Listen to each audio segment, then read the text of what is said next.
ಎಲ್ರಿಗೂ ನಮಸ್ಕಾರ. ನೀವು ನಮ್ಮ ವೀಡಿಯೋಸ್ನ ಫಸ್ಟ್ ಟೈಮ್ ನೋಡ್ತಾ ಇದ್ದರೆ ನನ್ನ ಚಾನಲ್ಗೆ ಸಬ್ಸ್ಕ್ರೈಬ್ ಮಾಡಿ. ಇವತ್ತು ನಮ್ಮ ವಿಶೇಷ ಅಂದರೆ ಈಸಿಯಾಗಿ ಮಸಾಲೆ ಪೂರಿ ಮಾಡೋದು ಹೇಗೆ ಅಂತ ತೋರಿಸ್ತಿದ್ದೀನಿ. ಇದಕ್ಕೆ ಸಿಪ್ಪೆ ತೆಗೆದಿರ್ತಕ್ಕಂಥ ಆಲೂಗಡ್ಡೆ ಮೀಡಿಯಮ್ ಸೈಜಲ್ಲಿ ಕಟ್ ಮಾಡಾಕಿ, ಹಾಗೆ ನೆನೆಸಿಟ್ಟಿರ್ತಕ್ಕಂಥ ಬಟಾಣಿನ ಎರಡೂ ಹಾಕಿ ಕುಕ್ಕರಲ್ಲಿ ಸ್ವಲ್ಪ ನೀರು ಹಾಕಿ 5ರಿಂದ 6 ವಿಷಲ್ ಕೂಗಿಸ್ಬೇಕು. ನಂತರ ಒಂದು ಪ್ಯಾನ್ ತಗೊಂಡು ಇದರಲ್ಲಿ ಸ್ವಲ್ಪ ಎಣ್ಣೆ ಹಾಕ್ಕೊಳ್ತಿದ್ದೀನಿ. ಇದಕ್ಕೆ ದೊಡ್ಡದಾಗಿ ಕಟ್ ಮಾಡಿರ್ತಕ್ಕಂಥ ಈರುಳ್ಳಿ ಹಾಕ್ಕೊಳ್ತಿದ್ದೀನಿ. ಚೆನ್ನಾಗಿ ಫ್ರೈ ಮಾಡ್ಕೊಳ್ಬೇಕು ಈರುಳ್ಳಿನ. ಇದಕ್ಕೆ ಹಸಿ ಶುಂಠಿ ಹಾಕ್ಕೊಳ್ತಿದ್ದೀನಿ. ಇದ್ರ ಜೊತೆಗೆ ಒಂದು 2ರಿಂದ 3 ಬೆಳ್ಳುಳ್ಳಿ ಹಾಕ್ಕೊಳ್ತಿದ್ದೀನಿ. ಏಲಕ್ಕಿ ಮತ್ತು ಲವಂಗ, ಸ್ವಲ್ಪ ಚಕ್ಕೆ, ಇದರ ಜೊತೆಗೆ ಜೀರಿಗೆ ಮತ್ತು ಕಾಳುಮೆಣಸು. ಖಾರಕ್ಕೆ ಹಸಿಮೆಣ್ಸಿನ್ಕಾಯಿ ಹಾಕ್ಕೊಳ್ತಿದ್ದೀನಿ. ಡೈರೆಕ್ಟ್ ಹಾಕಿದರೆ ಸಿಡಿಯುತ್ತೆ, ಹಂಗಾಗಿ ಅರ್ಧ ಕಟ್ ಮಾಡ್ಕೊಂಡು ಹಾಕ್ಕೊಳ್ಬೇಕು. ಒಂದು 5ರಿಂದ 6 ಹಸಿಮೆಣ್ಸಿನ್ಕಾಯಿ ಹಾಕಿದ್ದೀನಿ.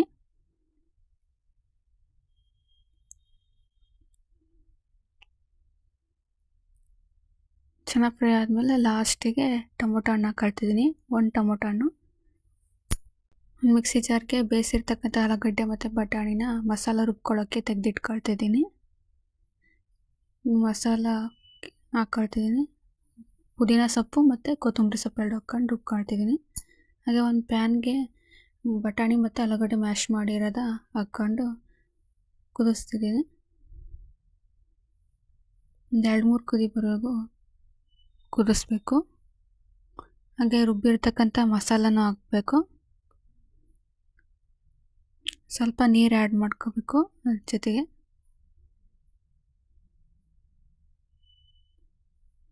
ಹಾಗೆ ಅರಿಶಿನ ಮತ್ತು ಗರಂ ಮಸಾಲ, ಸಾಂಬಾರು ಪುಡಿ 3 ಹಾಕ್ಕೊಳ್ತಿದ್ದೀನಿ.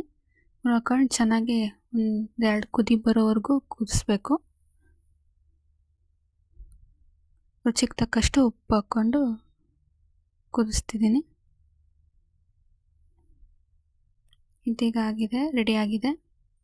ಈಗ ಸರ್ವ್ ಮಾಡೋದು. ಒಂದು 5ರಿಂದ 6 ಪೂರಿನ ಪುಡಿ ಮಾಡ್ಕೊಂಡು ಹಾಕ್ಕೊಳ್ತಿದ್ದೀನಿ. ಇದಕ್ಕೆ ಗ್ರೇವಿ ಹಾಕ್ಕೊಳ್ತಿದ್ದೀನಿ.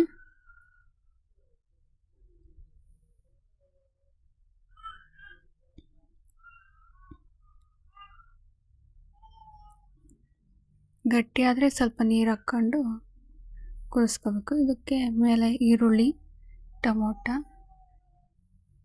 ಮನೇಲಿ ಇರ್ತಕ್ಕಂಥ ಖಾರನೇ ಹಾಕ್ತಿದ್ದೀನಿ. ನೀವು ಒಂದ್ಸರಿ ಮನೆಯಲ್ಲಿ ಟ್ರೈ ಮಾಡಿ ನೋಡಿ. Thank you. ಇಷ್ಟ ಆದರೆ ಲೈಕ್ ಮಾಡಿ, ಶೇರ್ ಮಾಡಿ, ಕಾಮೆಂಟ್ ಮಾಡಿ.